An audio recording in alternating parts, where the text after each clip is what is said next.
Hello everyone. Today we talk about how to fix the app of TV time. If we go to settings, then we click on apps. After that you will search the app TV time and then we click. Then you will enforce stop. After that you will go to storage. Then we click on clear cache.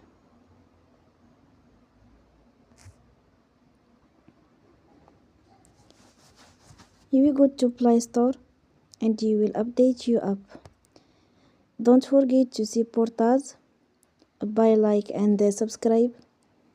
See you next time and thank you for watching.